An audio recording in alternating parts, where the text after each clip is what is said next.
My name is Agnes, and for 78 years, I believed I knew the world. I believed I knew the difference between kindness and cruelty, between family and a stranger. That belief shattered on a Tuesday. The first rays of dawn, usually my comfort, felt like an accusation, piercing the curtains of my bedroom in my little farmhouse outside Harmony Creek. A cold knot had been tightening in my stomach since the night before.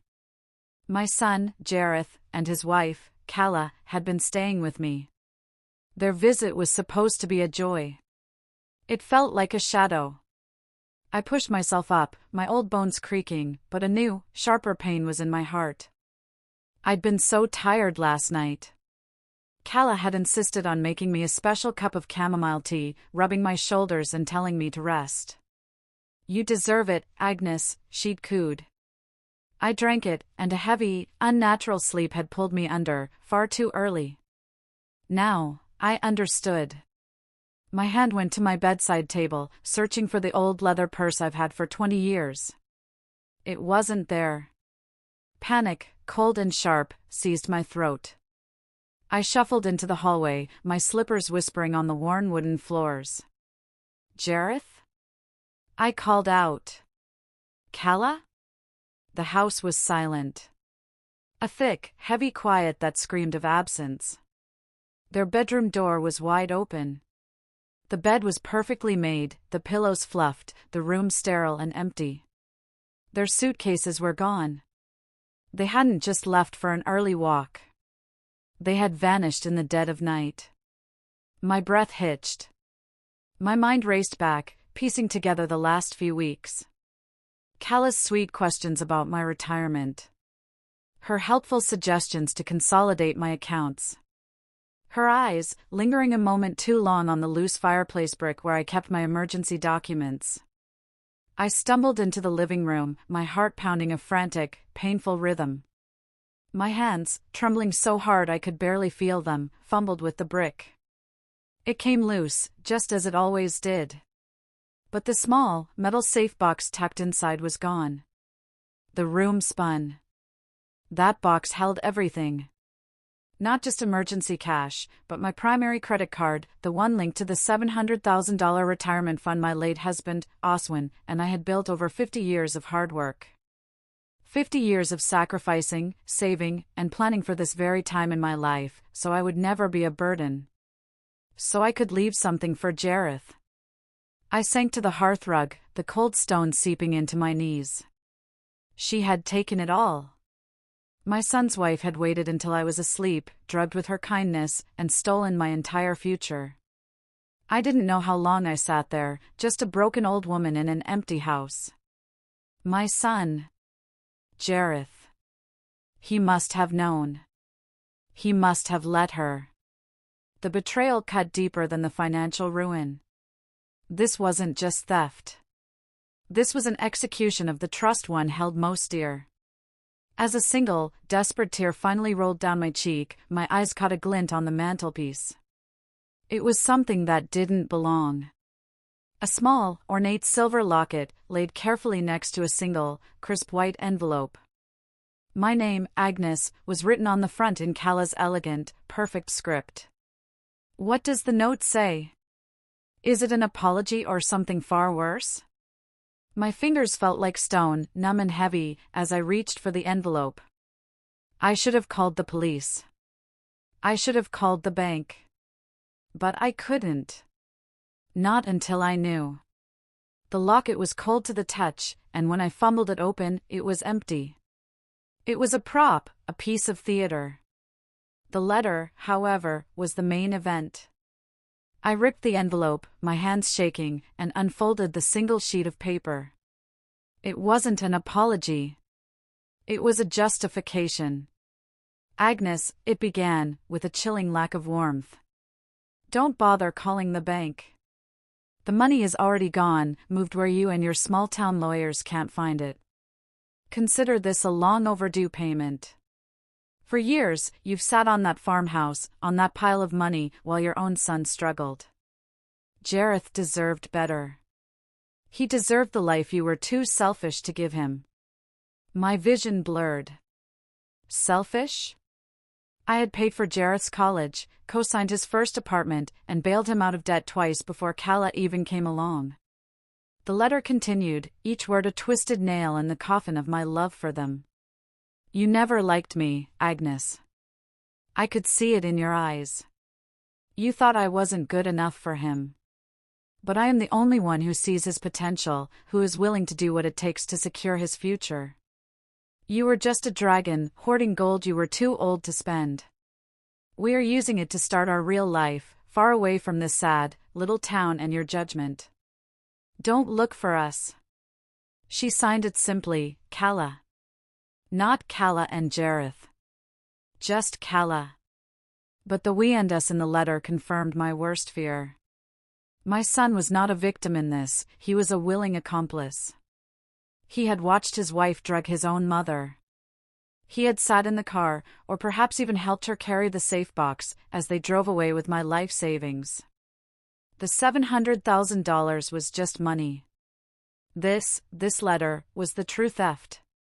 It stole my past, my memories of the son I thought I had raised. I finally reached for the phone, my rage a cold, hard thing now, pushing past the shock. I dialed Jareth's number. My thumb hovered over the call button, but before I could press it, a new text message flashed on my screen. It was from him. From Jareth. My son. It was only 6 words, but it stopped my heart completely. It's for the best, Mom. Don't call us. We'll call you. The we broke me. The we was the end of everything. Jareth is with her. Do you think he was manipulated, or was he in on it from the start? For a day, I did nothing. I sat in my silent house, the letter from Calla on the table, Jareth's text message burning a hole in my mind. The sun rose and set, and I just existed. The shock had frozen me.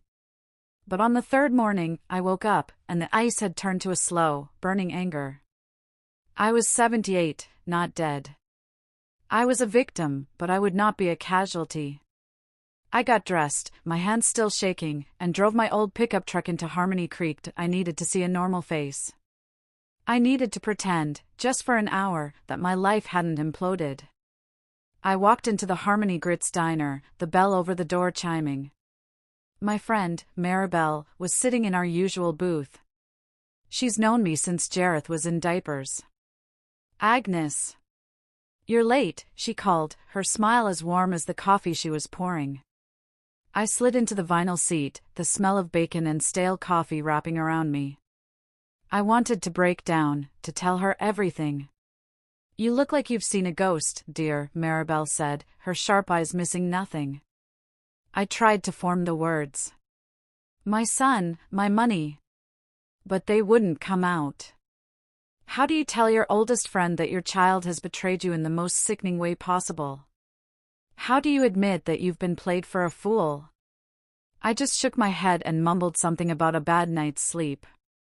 But she knew. She just patted my hand. This diner, this town, it was all built on the work my husband Oswin and I had done. We built this life from scratch. Oswin was a carpenter, a man who believed in hard work and honest dealing. That $700,000 wasn't lottery winnings. It was sawdust and sweat, cold mornings and late nights. It was the nest egg he'd insisted we build, just in case. I had flashbacks, right there in the booth, of Calla's first visit. Her eyes, so sharp and assessing, cataloging my home. Her casual questions about the farm's value. Her faint sympathy when Jareth complained about his modest upbringing. It was all a script. She was an actress, and I was her audience. Agnes, Maribel said, pulling me from the memory. Whatever it is, you're not alone. But I was. Jareth was my only family. As I drove home, a new, terrifying thought surfaced. Calla was smart. She was calculating. Stealing the money was one thing, but she knew I would go to the police. She must have a plan for that. As I pulled into my driveway, a stark white sedan was parked there. A man in a cheap suit was walking around my porch, holding a clipboard. He wasn't a police officer. He was looking at my house like he owned it. Who is this man? What did Calla do besides steal the money? My heart hammered against my ribs. Can I help you? I called out, my voice sounding weak, reedy. The man, who had a thin mustache and a sallow face, turned and gave me a smile that didn't reach his eyes. Are you Agnes Gable? He asked. I nodded, gripping my car keys like a weapon. He worked for a company called Tier 1 Holdings, a name I'd never heard. We're just here for a preliminary assessment, he said, checking his clipboard. An assessment for what? I asked, a cold dread creeping up my spine, colder than the theft itself. He looked at me, his smile fading, replaced by mild confusion. For the foreclosure, ma'am. The reverse mortgage was approved last week. The new owner, a holding company, they've defaulted on the first payment. Which means the property reverts to the bank. I couldn't breathe. Reverse mortgage? I whispered. I never applied for a reverse mortgage. The man sighed, a put-upon sound, and handed me a sheet of paper. We have your signature right here, ma'am. And a copy of the power of attorney you granted your daughter-in-law, Calla Gable. My signature was perfectly forged. The power of attorney, a document I had never seen, was notarized 2 states over. Calla hadn't just stolen my savings, she had stolen my home. The $700,000 was the getaway money. The house was the grand prize. She had used the forged documents to borrow against the equity of my farm, a farm that was paid in full, and had the money wired to a different account, one she must have controlled. She knew this part of the plan would take longer to discover. She had left me with nothing. The man cleared his throat. The bank has given you 30 days to vacate the premises. 30 days. To leave the home Oswin and I had built with our own hands. The home where I raised Jareth. I stumbled past the man, into my house. The letter on the table seemed to mock me. This wasn't just a crime of opportunity, this was a long, calculated plan to erase me completely.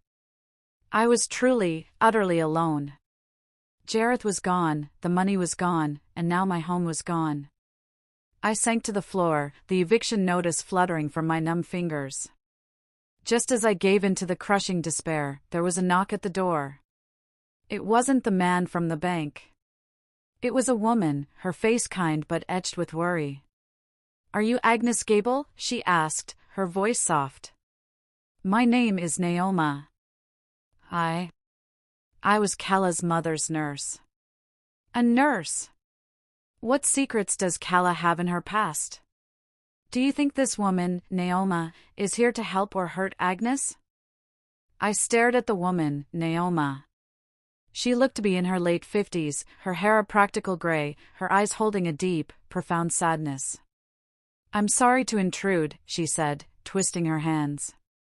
I follow certain fraud cases. When I saw the name Calla Gable, my blood ran cold. I had to see if it was the same one. I led her inside, my mind numb. We sat at the kitchen table, the eviction notice lying between us like a threat. Calla's mother. I started. Calla told me she died in poverty. That the silver locket was the only thing she had left of her. Naoma let out a short, bitter laugh. That's Calla's favorite story. It's also a lie. Naoma, it turned out, was a private hospice nurse. Calla's mother, Adina, didn't die in poverty. She died in a private, very expensive care facility in New Hampshire. The kind that costs $10,000 a week. My head was spinning. But Calla and Jareth don't have that kind of money. Or, they didn't. Naoma's eyes met mine, and I saw the grim truth. No, they didn't. But the man Adina was living with did. An older gentleman, a widower named Arthur. He adored Adina. When she got sick, he paid for everything. After Adina passed, Calla moved in with Arthur, supposedly to help him with his grief. 6 months later, his house was sold, his accounts were empty, and he was in a state-run facility. Calla was gone. It was a pattern. A sickness.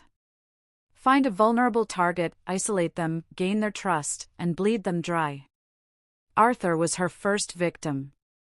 I was her second. And Jareth. Jareth was her key. But why are you here? I asked, my voice trembling. Why find me? Because, Naoma said, her voice hardening, Arthur had a son. A man named Lowell. He was a lawyer, and he tried to fight Calla. She ruined him. She filed claims against him, got him disbarred, and turned his own father against him, convincing Arthur that Lowell was trying to steal his money. She leaned in. Calla's weakness is her arrogance. She uses the same legal templates, the same offshore bank names. She's not just a thief, Agnes. She's a predator. Lowell has been trying to build a case against her for years. Naoma handed me a folded piece of paper with a name and a phone number.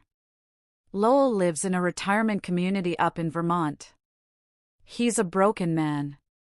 He lost everything. His father, his career, his money. He's the only other person who knows exactly what she is. Maybe the two of you together, you can finally stop her. A name. A phone number. It wasn't much, but it was the first spark of hope I'd felt. Lowell. He was her first husband's father. Wait, first husband? Calla had a first husband. The name Lowell echoed in my mind. Calla had a past that Jareth clearly knew nothing about, a past filled with other victims. I thanked Naoma, who left me her number, and I sat with the piece of paper. I had 30 days until the bank took my home. I had nothing left to lose. I used the last of my emergency cash, the $500 I kept in a sugar jar, which Calla had miraculously missed, and bought a bus ticket. I couldn't afford a flight. I didn't even call the number. This was a conversation I needed to have in person. The bus ride to Vermont took 2 days. It was a cold, northern town, the kind where the snow in March still looked permanent. The retirement community wasn't a luxury one, it was a small, bleak apartment complex for seniors on fixed incomes. I found Lowell's unit at the end of a long, dimly lit hallway. I knocked, and after a long moment, the door opened a crack. A man with haunted, suspicious eyes peered out. "I'm not buying anything," he grumbled. "Are you Lowell?" I asked. The door opened wider. He was tall, but stooped, as if carrying an invisible weight. He looked to be in his late 60s, but his eyes were ancient. "My name is Agnes Gable," I said, my voice stronger than I felt. "Calla stole $700,000 from me. She's taking my home. And she did it with my son, Jareth." Lowell's face went pale. He didn't say a word, just opened the door and let me in. His apartment was sparse, just a chair, a small bed, and boxes of legal documents. "Naoma found you, I assume," he said, sinking into his chair. "So, she's done it again." I told him my story. The letter, the forged power of attorney.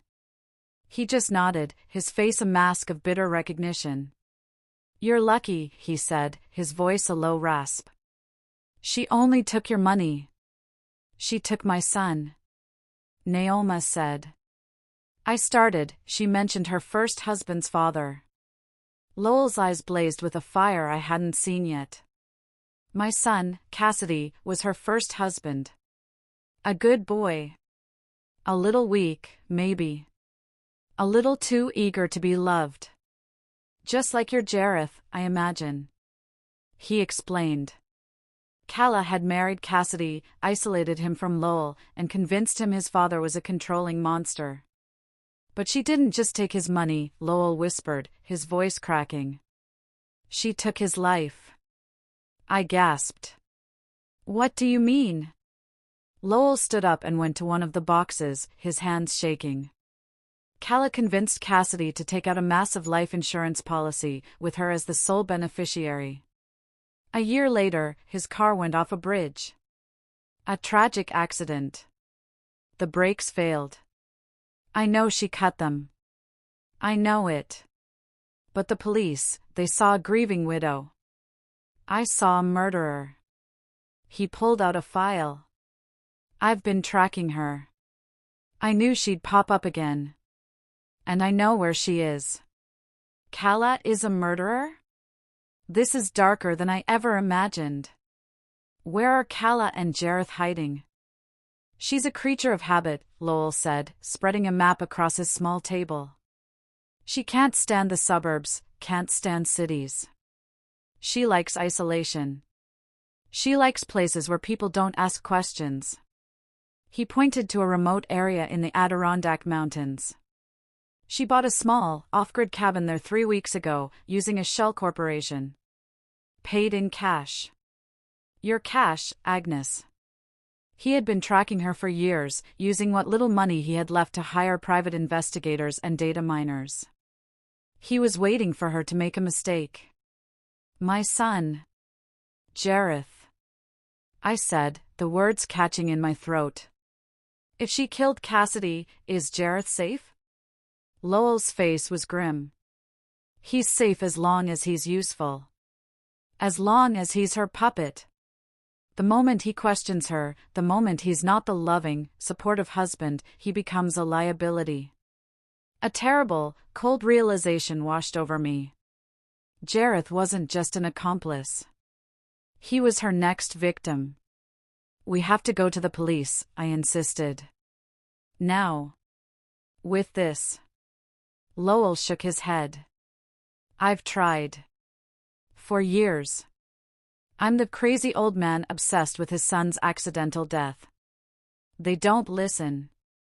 And her paperwork. Calla's paperwork is flawless. The forged power of attorney, the bank transfers, she's covered her tracks. By the time the police unravel the first knot, she and the money will be in the Cayman Islands, and Jareth, he'll be a memory. So what do we do? I cried, frustration and fear warring within me. We can't just drive up there. Yes, we can, Lowell said, his eyes hard. We're not going there to get the money, Agnes. We're going there to save your son. He explained his plan. We would go to the local state police, near the cabin. We wouldn't go in with a wild story about murder and fraud. We would go in with a simple, provable crime.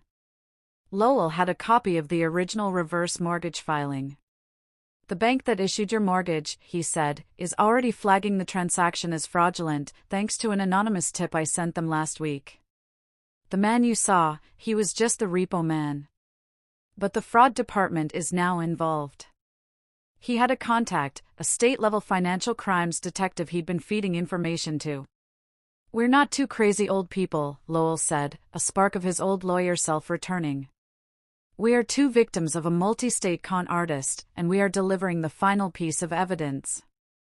He grabbed his coat. And we're going to do one more thing Calla will never see coming. He picked up his phone and dialed. Hello, Maribel? Yes, this is a friend of Agnes's. We need you to do something. We need you to call the Harmony Grits Diner, and we need you to start a rumor. A rumor? What kind of plan is this? How can a diner rumor help them catch Calla? The rumor Maribel started back in Harmony Creek was simple, brilliant, and cruel. She told everyone at the diner, knowing it would spread, that poor old Agnes Gable had been so distraught over her son leaving that she'd had a massive stroke. She was in the hospital, unresponsive, and the doctors didn't think she was going to make it. The farm was in foreclosure, and there was no one to claim it. Calla is arrogant, but she's also greedy, Lowell explained as we sat in the stark, fluorescent-lit office of the New York State Police, miles from the cabin.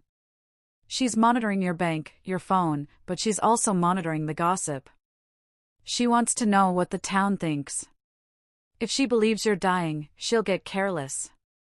She'll think she's won. While we waited for the detective, Lowell's phone buzzed. It was a digital alert. She took the bait, he whispered, showing me the screen.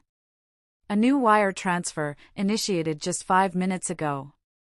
Calla was trying to move the rest of the money from the reverse mortgage into her offshore account.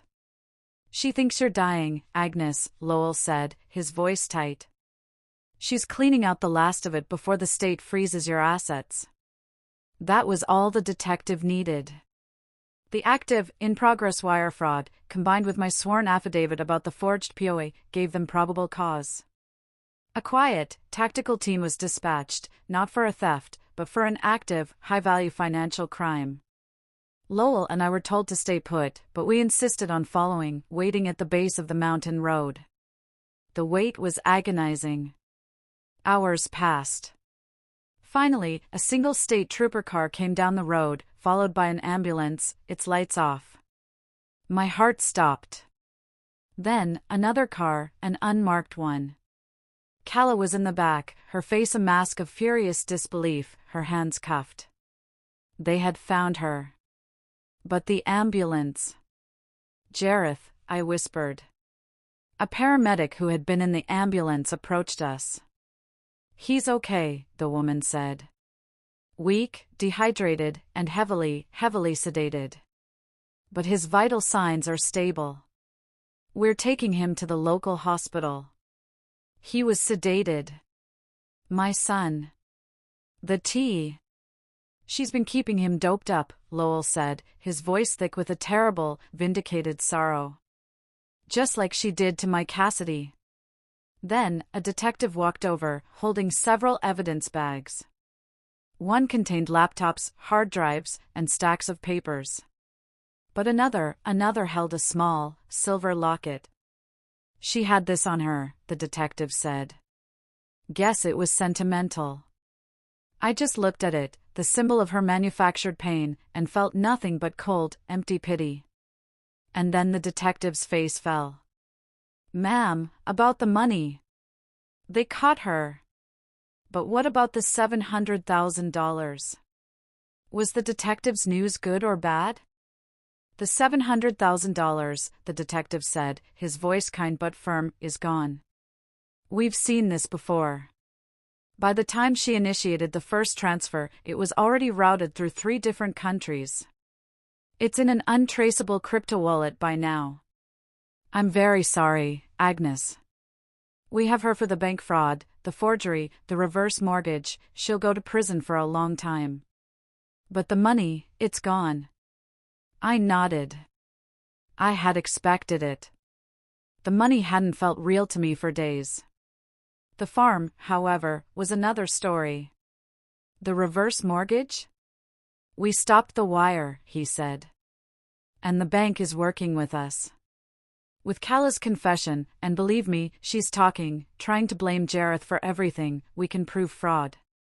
The bank will nullify the loan. Your home is safe, Agnes. You won't lose your farm. I let out a breath I felt like I'd been holding for a week. I had my home. That was more than I'd had yesterday. I went to the hospital. Jareth was in a small, white room, and Ford dripping into his arm. He was pale, thin, with dark circles under his eyes. He looked older. He looked broken. When he saw me, his eyes filled with tears, and he turned his face away, ashamed. I sat in the chair by his bed. I didn't yell. I didn't cry. I just sat in the silence. Mom, he finally choked out. I never. I didn't. Did you know she was going to take my money, Jareth? I asked, my voice flat. No, he said, too quickly. Not like that. She told me you were hoarding it, that you'd rather see us fail than help. She said we'd just borrow it to start our business and pay you back. And the tea, Jareth? I asked. His face crumpled. She said it was just to help you sleep. That you were always so tense. But then she started giving it to me, too. In my coffee. Every morning. He was a victim, too. A weak, foolish, and greedy victim, but a victim nonetheless. Calla had been drugging him for weeks, keeping him placid, confused, and compliant. He had been a prisoner in that cabin, just as I had been a prisoner in my own home. My son, the man I'd raised, was a shell. Calla hadn't just stolen my money, she had stolen his will, his mind. The detective had been right. Calla was talking. She told them everything, painting Jareth as the mastermind, herself as the impressionable, loving wife. But the evidence from Lowell's files, and the blood work from Jareth showing high levels of sedatives, told the real story. Calla was a sociopath. And my son was her last, broken toy. As I sat there, the lawyer for the state called me. Calla's case was airtight. But I still had a problem. The bank had stopped the foreclosure, but I had $0 in my account. I was land rich and cash poor. I was safe, but I was ruined. Jareth was a victim, too. Do you think Agnes should forgive him? And how will she survive with no money? Jareth, weak and going through withdrawals, was released from the hospital into my care. We drove home to Harmony Creek in silence. The farmhouse was just as I'd left it, but everything was different. We were two broken people, with nothing but this land and a shared, gaping wound. Lowell called, telling me Calla had taken a plea deal, 20 years. She would be an old woman before she ever saw the outside world again. Justice was served. But justice doesn't pay the electricity bill. Jareth and I barely spoke. He was ashamed, and I was empty. I was just tired. He started doing chores, small things. Fixing a loose shingle. Mending a fence. He was working with his hands, something he hadn't done since he was a teenager. One rainy afternoon, he came down from the attic, his hands covered in dust, holding an old, wooden box. "It's Dad's," he said, his voice quiet. It was Oswin's old carpentry box. Inside, beneath his worn-out tools and old planes, were his blueprints, all neatly rolled. Jareth unrolled one, a plan for a church pew. Tucked inside the roll was a smaller, folded document. It was an old stock certificate. It was for Harmony Creek Lumber and Mill, the company my Oswin had co-founded with two other men back in the 1960s.